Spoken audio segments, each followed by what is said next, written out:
What is going on, gunfighters? Excited about today's episode. Audience questions from you guys, the audience. You see, Spotify has a pretty cool feature in that on the episode it lets you ask a question, but I flipped that a little bit, and for the last little bit I put on there, ask me a question, and you guys stepped up and did, and I'm very happy about that. So I get to do some general audience interaction. I have before done patron Q&As, and a lot of times that's just for the patrons. But the general audience, let's see what you guys have for me. So, except for the first one that I pulled up, I haven't looked at these ahead of time. We'll pause and think about them a little bit before I speak, as any wise man I think should pause and think before he speaks. But let's get into it. General audience questions. Today on Gunfighter Life, the podcast where we talk about guns and gunfighting the right way, with God at the center, Judeo-Christian values, and real-world first-hand experience. First question from Mark. Are the use of N.F.A items such as suppressors and SBRs worth it for home/self-defense? Ooh boy. Let's dissect this a little bit. Well, of course, you ought to surmise I'm going to go to the Bible first.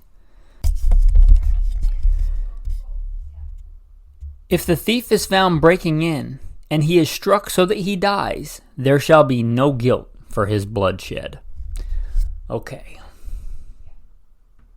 Now, let me start by saying this is a broad category, and the N.F.A is a broad category as well. So you're talking about home defense, okay, and self-defense. Well, that's pretty much any, because I would lump in with home defense, defending the lives of others as well. That's a big category.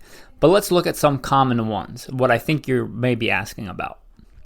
For home defense, no, I'm not going to mince words. I don't think any N.F.A item is worth it for home defense. Why? Because I think the best home defense option is a 12-gauge shotgun with buckshot, notably number 4 buck, not number 4 birdshot. Do not use birdshot for home defense. Buckshot, number 4 buckshot. If you want double aught, because it's what the cool guys use, then go ahead. Double aught is good too. But your best option for home defense is a 12-gauge, either pump or semi-auto, with a good load of buckshot. That's not an N.F.A item. Don't think that just because something is banned that it's better. And don't think because something looks cooler on Instagram or because cool YouTubers are running it that it's more effective. It's not. It's not.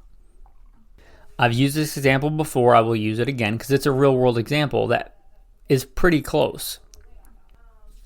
My law enforcement career, I was LAPD. I worked regular assignments and more specialized assignments. I also worked with and for the Fed's 3-letter government agencies I won't specify.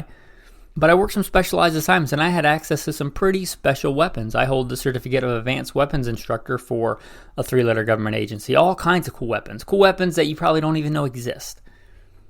And when I was actually kicking indoors, doing like urban type operations, approximate here to home defense and those kind of distances, even though I had access to full auto SBRs and carbines and things like that, the most common thing that I would grab was a 12-gauge with buckshot and slugs. Why? Because it was the best tool for the job. Just because I had access to a full auto Car 15 or a submachine gun, and I did, they weren't any better for the job. In fact, I think they were worse. For those scenarios, a 12-gauge with buckshot is a better option, in my opinion, and that's what I took to keep me and the men that I was working with alive.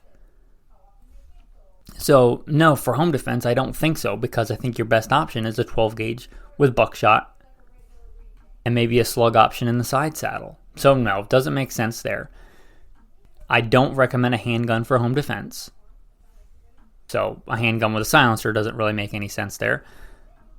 I don't recommend an SBR. I don't recommend a carbine. So I certainly don't recommend an SBR. Now, if you're going to run an SBR inside, yeah, you probably want to put a can on it. You probably want to put a suppressor on it because they're freaking crazy loud. But again, why are you doing that unless you just want to be the cool guy with your fancy carbine? Because for the fraction of the cost of the can and the tax stamp, you can get a really good 12-gauge with buckshot. The entire weapon system for the less than the cost of a can and the tax stamp. Tax stamp, if you don't know, is $200. Most cans are several $100s. For that price, you can get a Mossberg 500 with buckshot, and it's a better option. So don't be fooled into thinking because something is banned or because something looks cool or because all the cool kids are running it on YouTube that that's a better option, because I don't think that it is. So for home defense, no. Now let's talk about self-defense. Now, the most common thing here in America for self-defense is CCW, concealed carry of weapons. Suppressors make 0 sense for that. You're not going to carry a handgun with a suppressor on it for concealed carry. Even open carry, they're so big as to be ridiculous and comical. I've never been or even heard of any kind of gunfight where you're like, hold on, I know you're shooting at me, but let me screw on my suppressor, and then I'll be ready to rock and roll. Gunfights are quick, violent, and they're usually over quickly, hopefully, if you do your job right. The suppressor's not going to come into play unless it's already on your gun, and you can't carry it on your gun. So, no, I don't see any legitimate use for N.F.A. item there. The only niche application I can think of is a truck gun SBR. I would have said a year or two ago it doesn't make any sense there. Either just get the pistol brace. But now with the pistol brace fiasco, yeah, if you want to have a SBR carbine, I think they do have a lot of legitimacy for a truck gun. That short, handy maneuvering in and out of vehicles. I have quite a bit of experience in vehicles and convoys, and I was an urban warfare instructor for the Marine Corps. As you might imagine, that had a lot to do with vehicle convoys and in and out of urban areas. SBRs make a lot of sense for that. And SBRs are loud, especially if you're talking about an SBR and a rifle caliber like 5.56. They're like a flashbang. Not exactly. Flashbangs are actually really loud, but you get the idea. They are loud. A short-barreled AR and a proper caliber is crazy loud. So for that, yeah, you might want a can, but here's where it doesn't really make a lot of sense, because if it's a truck gun, I assume you're going to travel with it. I don't know if you know this, but you can't easily travel with N.F.A. items other than a suppressor. So if you were going to SBR a carbine and put a suppressor on it, which would make sense for this, like truck gun application, you're supposed to get, I believe, written permission. You have to send in and submit a letter when you cross state lines. So if you get, that cool guy SBR with a suppressor and you live in, Florida and you want to go to Georgia, well, sorry, you can't just drive across the state line. I didn't know if you know that or not. It's a big reason I don't own one, because my wife and I live as neo-nomads. And what am I going to do? Write the ATF a letter every 2 days when I cross state lines? Like that? That's not cool. Now, if you live right smack dab in the middle of Texas, Dallas, Fort Worth Metroplex, and you never really go anywhere other than that, and if you do, you fly, and you want a SBR with a can on it for your truck gun, yeah, I'd say in that small niche application it makes sense. But I really can't think of any other application where they make sense. I'm familiar with SBRs, I'm familiar with suppressors, and I'm just being real with you guys. I think in the vast majority, you get them because they're cool. They don't have that much practical application. Anyway, those are my thoughts. Thank you, Mark, for the question. All right, the next one from Matthew. About the SKS, in my personal experience, the Chinese Norinco is junk and dangerous. I don't have as much experience with the Russian type, but never had any problems with those. Okay, well, that's his opinion. I don't really see a question there. I've never heard of any issues with the Chinese Norinco SKS, and they've been used on battlefields for a long time. I believe we were on the wrong end of those in Vietnam. The Chinese Type 56 SKS, I was under the impression was a fantastically well-built weapon. I think a lot of times here in America we think it's Chinese stuff as junk. Chinese stuff that they make for us is junk. The stuff they make for themselves tends to be pretty good.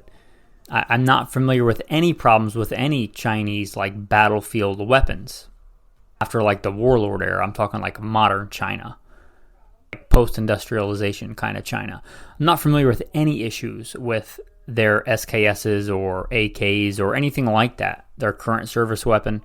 I've only ever seen one broken SKS, and that was a Yugoslavian. And that was at a place that I managed, and that gun was rented out and just abused is the best way to put it. And it did finally break, but it had a lot of rounds through it. But that's Matthew's opinion there on the SKS.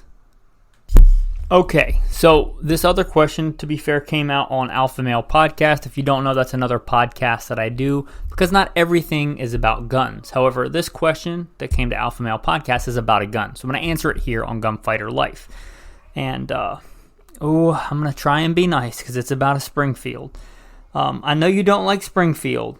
Oh, this is from Jesse. I know you don't like Springfield, but have you ever ran the Springfield XDM 3.8? I like it way better than any Glock I have used. Well, okay. I don't know. There's a ton of Springfield models. I have used many of them. I've shot many of them. I'm familiar with the Springfield XD, XDM. I'm going to be brutally honest with you here. I have never, in my professional capacity, ever seen any professional use an XD that didn't break. I have never seen one, not a single one, make it through even initial training without breaking. Not one. When I was a cop, when the XD first came out, a couple of cops that I knew, even the chief of a department that I worked at, went with a Springfield, and it literally broke. Like in the holster. And it's not like the chief was a big gun guy. He's a great guy. I really liked him. But it's not like he was going out and shooting all the time. If you don't know, most cops don't shoot that much. His broke. The other cop I knew that adopted one, he didn't like carry it on duty or anything. So I don't think he ever used it in a professional capacity. But many of the ones that I've seen literally never made it through initial training. When I was the commander of a tactical team to stop active shooters, or initial, like just to even be able to start carrying on duty, was 2,000 rounds the first week. Over 2,000 rounds. Well over 2,000 rounds for initial training. Not a single Springfield could make it through that. They just, from an ergonomic standpoint, yeah, they're okay. From a shootability standpoint, this trigger, the sights, there's nothing wrong with the ergonomics and the shootability. The problem is they don't work long term. If you're the kind of person that goes and shoots a box of ammo a year, then okay, that's fine. If it's just a fun range gun, that's fine. But if you're talking about a serious tool to protect life, liberty, no. Again, the Springfield XD 3.8, I don't know if I've ever shot that one specifically. I've shot the more compact Springfield XDs, and they shoot really well. The problem is not the shooting of the gun. The problem is that I don't have confidence that it will go off when I pull the trigger. One of the things is that trigger safety in the back, not trigger safety, the grip safety. If that breaks, you have a dead gun. Now, the 1911 has a safety back there, and for over 100 years, those things have been pretty good and reliable, and there's no real issues with them. But the Springfields, they break, and when they break, you have a dead gun. It's not like the gun will just go off, which would have been okay if they'd have designed it so that if that safety broke, it would just go off and that safety wouldn't exist. If that safety breaks, you have the potential of that safety breaking and that gun not working at all, so you just have a dead gun. So, yeah. That's not the only thing that can break on them. And here's another thing I have with Springfield. The Springfield of today, what you call Springfield, has nothing to do with the actual federal arsenal of Springfield. They just bought the name. And the Springfield XDs, they're made in Croatia. They're made in Croatia. And they stamp Springfield on it, and I think a lot of people will think they're getting like a good American gun. That gun was not designed in America. It was not made in America. They buy them in whatever quantity in crates or however they come, and they stamp Springfield on there, and they sell it to people thinking that it's a decent American gun. I think a lot of people would think that it was a decent American gun when you hear Springfield, because they harken back to days of yore and like World War I, World War II Springfields. But they're not that. If you're asking me side by side, which one shoots better, I would even say that, yeah, if I picked up whatever was comparable to the 3.8 XD, like a Glock 26, and that I probably, if you were just asking me to shoot a group like a ragged hole drill, I'd probably shoot better with the Springfield XD. It's got a better trigger, it's got better sights. Now you're comparing it to a Glock, so that's not saying a whole lot, but I have confidence that that Glock's probably going to last me a couple years of heavy shooting and heavy training. I have a Glock 26 now that I have had it so long that I can't even remember when I got it. And I have no concerns about it. I would not feel the same way carrying a Springfield XD. If you like Springfields, go for it. And no disrespect to Jesse. I'm very humbled that you listen. I'm very thankful that you listen. That's my training and experience. And that's from a professional point of view and being like the commander of a team to get guys to be serious hardcore shooters and professionals to stop active shooters, and being a police officer. If you are just going to shoot a couple of rounds through it a year, it probably will last a couple of years. And Springfields, they do have good triggers and good sights. If you wanted to run it in like a competition where if the gun breaks, you just have a bad day of competition. Not a big deal. But if you're talking about a serious tool to trust my life with, I don't trust them. You do what you want. That's my opinion on the matter from my experiences. This next question is coming from Aaron, and he asked about the Micro 9s. What are my thoughts on the Micro 9? In that kind of genre of gun. So let's look at his question specifically here. What are your thoughts on a good Micro 9, aside from the difficulty shooting, thoughts on models like the Shield Plus or P365? Gonna shoot them in the future, or have you shot them before? Yeah, I have a bit of experience with the Micro 9s. They're kind of the kind of new class of firearms, if you will. Kind of as you alluded to in your question, my advice is, if you can, carry a bigger gun and dress around a bigger gun. Even like a compact, like a Glock 19 size, or a Walther PDP 4-inch, or a HKVP9 SK, something in that kind of size range, are going to be much easier to shoot and clear malfunctions and stuff with. That being said, if you are set on a Micro 9, I really think the SIG 365 is the one to beat. It is kind of the standard. I think it kicked off. It maybe wasn't the first Micro 9, like the cars were around a long time, and you might consider the M&P Shield much earlier. But as far as the high capacity Micro 9s and just a good shootability and ergonomics for a Micro 9, again, I think go with a bigger gun if you can. But of the Micro 9s, the 365 is the one to beat. If I was going to go with any of them, I'd go with the 365 XL. I would definitely go optics ready in 2023, but that will be the one to beat. Not necessarily the one that you have to go with, but that would be the one that I would compare the others to. That's where I would start from, and it may be where you finish. The 6-hour P365, it's got a decent trigger, it's got decent ergonomics. As far as a Micro 9 goes, they're pretty shootable. I have, experience with these, running these, working on these. They're good. Also, don't think that you need a high-capacity Micro 9. You may decide that doesn't matter to you. You may go with just the old Shield. The Smith & Wesson M&P Shield is a fantastic gun. If I were looking at one to beat this in the Micro category, you might look at the Shield Pro Series. Smith & Wesson has kind of their semi-custom. It's like a full custom. It's not like you call them and order what you want. But their Pro Shop does like semi-custom stuff. The Pro Series, with quite a few upgraded features, you may look at the Shield Pro Series. You may also look somewhere a little bit, maybe not considered, a lot of people discount, the EZ Series. They have a Pro Series EZ. And a lot of people think of the EZ as like a female gun or whatever, but it has a lot of cool features. It is not striker fired, it's hammer fired. And if you listen, you know that I like hammer fired, and they tend to have a pretty good trigger. I don't really care that it's easier to rack. That doesn't really matter to me. I can rack whatever gun, rack them all deuce if I want to. But the fact that it has a good trigger, I like that. So that EZ and 9mm, the Pro version, there's some benefits there. You might also look there. But I think the one to beat, kind of the standard, is the 365, and I would go 365 XL with an optics cut. They're not the only Micro 9s, but they're probably the big ones that I would consider. Okay, some other things to consider on the Micro 9, and I've been thinking about this. I'm going back and adding this. Perhaps I should do an entire episode on to Micro 9 or not to Micro 9. That is the question. Do you want a Micro 9? Do you want perhaps a compact or a subcompact? Or do you want something else altogether like a revolver, which is what I have in my pocket right now? But that is kind of my uber small carry generally, is a light Scandium 357 Magnum.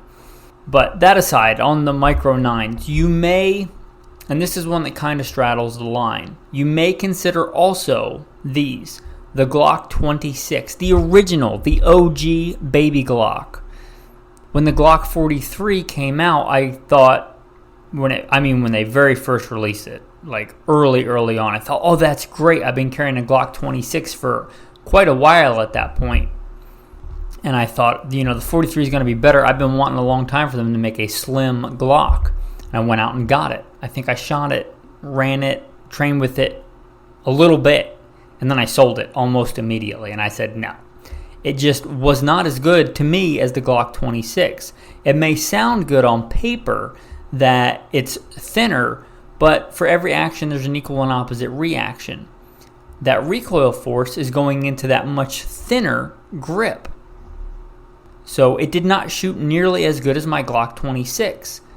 My Glock 26, while technically not a micro 9mm, that term didn't even exist then, I don't think. I think that's something that's come in vogue the last couple of years, and we're going back a while. The Glock 43, to me, just didn't shoot as good, and I can put the Glock 26 in my pocket. I often will pocket carry it. And I don't wear parachute pants, guys. So you may consider, when you say Micro 9, and you don't want to carry a full size or a compact, there's like that other subgenre of micro compact. And for me, the juice is not worth the squeeze going from the 26 to the 43. I would rather have the 26. It has several advantages. It's got that same compatibility, which one of the great things about the Glock is there's so many aftermarket parts. Well, most of the stuff on the, I don't know about most, but many of the things on the Glock 43s are going to be proprietary, right? They don't take the same mags as a Glock 19 or a Glock 17 or a Glock 26. They're not going to have a lot of the same trigger components and trigger parts. Some of the stuff will interchange, but much of it will not. If you want like your spare mag, because it's often hard to carry a small gun like that in your pocket with a giant magazine, but your spare mag could be a normal 17 round magazine, not a high capacity. That's normal capacity. Okay, we got to stop using that. I think it's not high capacity, it's normal. A normal 17 round mag could be your spare reload. And that magazine interchangeability, that's a big advantage. So when you say Micro 9, I say maybe look at like a Glock 26. And you'll know I'm no Glock fanboy. But boy, I've tried to replace that Glock 26 many times over the years, and I just keep going back to it. It's such a good gun. I think they got that right decades ago. I tried to go to the 43. I tried to go to the Smith & Wesson M&P compact, because it's just a little bit bigger, but that little bit makes a big difference. To me, that's that tipping point for a pocket-sized gun or a gun that I'm going to carry inside the waistband in my super covert roles. Or when I really don't want a gun to show. If I'm going somewhere and I know I'm going to be in a t-shirt and shorts, for that size gun, for me, that's a tipping point. I tried the Smith & Wesson, and that was even when I was running and doing a lot of competition shooting with a Smith & Wesson M&P. But their compact was just a little too big. It was a little bit bigger, but that made a big difference. I don't know where that tipping point is for you, but don't discount the, let's say, subcompacts. I mentioned the Smith & Wesson M&P Shield. That is a very good gun. Shield Plus, but if the gun is a good gun and it has extra capacity, that's fine. That's like icing on the cake for me. But do not, in my opinion, give up shootability for round count. Much more important to me, and I think just should be in general, that you get a good, fast first, second, third, fourth round hit than the fact that the gun has 12 or 15 rounds. I think statistically and exponentially, the first, second, third rounds are much more important than whether or not you have 12 or 13 or 14 rounds. That being said, there's nothing wrong with that capacity, but I wouldn't make that my first criteria. So the Shield Plus, those are good platforms. Another ones you may want to look at is that CZ, the P10s. Assuming that the small one that they have is approaching that 3-year mark, you may look at that one. Those would probably be in my front tier, like tier 1. I've got experience with many of these guns, especially from like the firearms and training and management aspect, because you might imagine Micro 9s have been the new hotness for quite a while now. After that, you might look at the Ruger LC9. And the ones that I would put in a tier after that I wouldn't consider in my first tier for reasons that in my training and experience, I would certainly not consider the Springfield Hellcat. I wouldn't put that anywhere near the top of the list. I also would put the FN at the bottom of the list, and I would put the Tauruses at the bottom of the list. But you have a lot of options in that Micro 9 genre. And I think that's long-winded enough on that short Micro 9 question. But it's a big topic. Perhaps I should just do an entire episode on whether to Micro 9 or not. And this one got asked on Gunfighter Life. Perhaps it's a better question for Alpha Male Podcast. I'll speak a little bit on it now. This is from Norths. That's all. Norths, and I won't read the rest of it. What are your thoughts on a second American Civil War? How would it go down? What if Texas seceded? Texas seceded, and other states followed. Will there be an active conflict, or will it be less violent? All right. Yeah. Going to the Bible again. The Bible has very, very specific things against false prophets. Let me be clear here. I don't see the future. I don't know the future. I have gotten no prophecy from God, from the Holy Spirit, on a second American Civil War. I don't know about Norse, but I have been to war. I've been to war twice. War is a brutal, brutal thing. What I will say is I don't look forward to an American Civil War because I've seen war, and I abhor war as only a man who has been to war can. Now, I still think a good, strong alpha male should have the propensity be able to wage war, especially a just war and just conflict. There is a time for righteous anger. There is a time for war. Ecclesiastes tells us that. There's a time for peace and a time for war, and I think you ought to be ready for that. Jesus also tells his disciples, if you have no sword, sell your cloak and buy one. If you want to put that into modern context, men, I don't know, if you have a video game, Nintendo, whatever, Xbox, whatever is hot right now, you're spending money on that and you don't have a Glock, you don't have a good, dependable fighting system, maybe sell that and buy one. That said, American Civil War, I don't think you want it. Looking back at the first Civil War and civil wars in modern times in like Africa, look at how young and old the men were that served in the first American Civil War. I knew that there were very young men serving in the American Civil War. As much as we might paint the Union as the good guys and the liberators in this, this is from Wikipedia. I don't know if these numbers are exactly correct. Do your own research. It is estimated that 100,000 Union soldiers were under 15. Let me read that verbatim. It is estimated that 100,000 Union soldiers were 15 years of age or younger. Yeah. Is that what do you want that to happen again? Do you want your young men, I believe as young as 11, dying in civil war? And I'm not talking about dying from famine, dying from Germans' march to the sea. I'm talking about like dying in battle. Like, do you want your 11-year-olds, storming trenches and seeing those horrors? I've seen 2 accounts of 11-year-olds serving in the American Civil War. And I heard some pretty shocking statistics recently. I didn't know this question was coming up, just by like history. And what percentage of the adult male population died in the American Civil War? And I see varying accounts of that, so I'm not going to give those numbers here, but a lot. a very high percentage of the adult male population, 11 and up, dying. Not just from bullets, a lot from disease and dysentery and all those things. And I would really caution. A lot of, I think, times we have a romantic view of war, and I certainly did as a young man. I joined the Marine Corps at 17. I joined pre-9/11. When 9/11 happened, I was, to be honest, excited and thought war would be glorious. And then I went to war.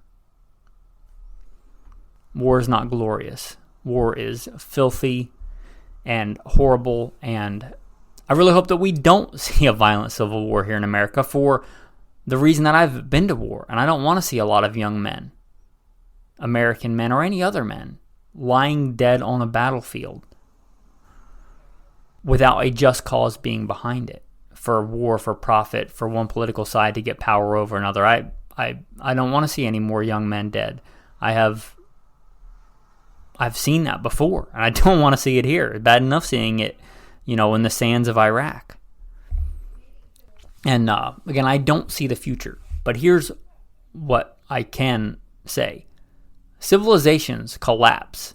It's what they do, right? Civilizations collapse. Ancient Babylon to Rome, the Hittites, the Philistines, the Greeks, the Romans, the Persians, the Vikings, the Holy Roman Empire, the Prussians, the Austrians, right? Some of those places, those cities still exist. Like, people still live in Rome, but those empires are gone. The British Empire is a shadow of what it once was. It's still a nation, but as far as, the sun never setting on the British Empire and it ruling the seas, empires collapse. It's what they do. Our civilization is America is fairly young as a country. Civilizations collapse. It's what they do. Now, again, I'm not a prophet. Is that going to happen in a year, in 50 years, in 100 years, tomorrow? I don't know. The best advice I can give you is what Jesus says: watch and be ready. Watch and be ready. I don't know what the future holds, but you should be ready. There is a time for peace and a time for war, and I know not when those times are. That's above me. But I know to watch and be ready because Jesus says so. So I'd encourage you to watch and be ready. And the things that go along with war, like it says in Revelation chapter 6, the 4 horsemen of the apocalypse, right? There's not just the war and the fighting, there's also the famine and the pestilence, plagues. Those things often accompany war. Going back to the first American Civil War, a lot of people died from dirty water and dysentery and disease and infection. You think, that's not going to happen today. We have antibiotics. But again, if civilization starts collapsing and there's more need for antibiotics than can produce antibiotics, then they're not a thing anymore. So again, watch and be ready. Those are some of my somber thoughts on American Civil War 2.0. Well, not exactly where I wanted to leave it, but that was the last question on that before it got to the question before that, which was, what is your go-to carry gun? Got a lot of responses on that. Maybe one day I'll do an episode on what you guys are carrying again. I just did one alpha male for what you guys are carrying EDC-wise.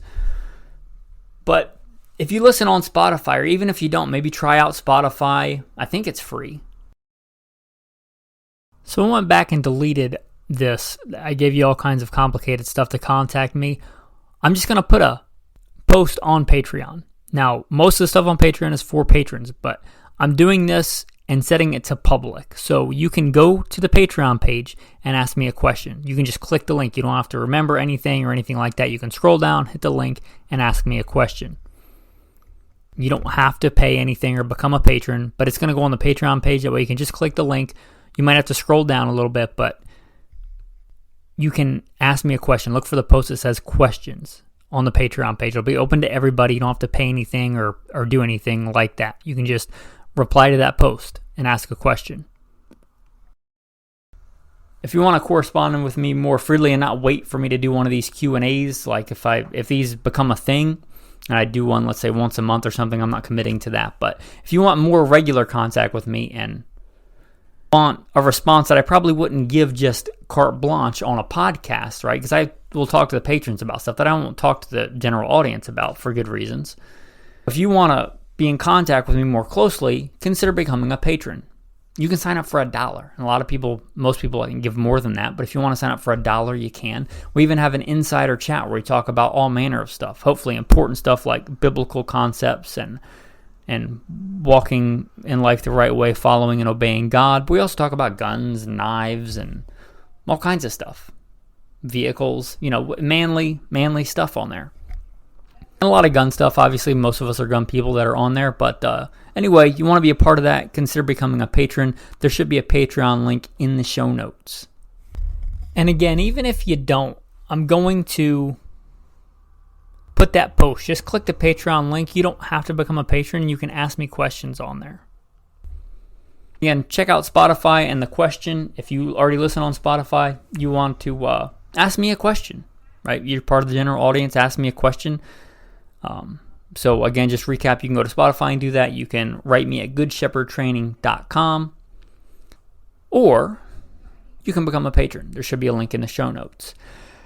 Anyway, with that, tactical tip of the day. Now, I normally do a tactical tip at the end of an episode. If you're a regular listener, if you're not a regular listener and you just decided the first one you're going to listen to is a Q&A, well, welcome and thanks. Normally I do a tactical tip, but I'm going to do something different. Since this is a Q&A, I'm going to ask you a Q. If mass civil unrest or Civil War 2.0, and I don't want it, but if it happened today, or tomorrow, you roll over and it started, whatever, and I don't want to make this like doomsday preppers, like I'm prepping for a swine flu in December of 2023. I'm not doing that. I don't see the future, but if whatever major event happened tomorrow, we got nuked. You woke up and you found out we got nuked, or the economy just straight up collapsed, like a giant stock market crash or whatever. Fill in the blank. What would you do, and are you ready? Are you ready? Are you going to get caught with your pants down? That's my question to you. Anyway, with that, tactical verse or verses of the day. How about Ecclesiastes chapter 3? To everything there is a season, and a time to every purpose under heaven. A time to be born and a time to die. A time to plant and a time to pluck up what is planted. A time to kill and a time to heal. A time to break down and a time to build up. A time to weep and a time to laugh. A time to mourn and a time to dance. A time to cast away stones and a time to gather stones together. A time to embrace and a time to refrain from embracing. A time to get and a time to lose. A time to keep and a time to cast away. A time to rend and a time to sow. A time to keep silent and a time to speak. A time to love and a time to hate. A time of war and a time of peace. Thanks for listening, and have a blessed day.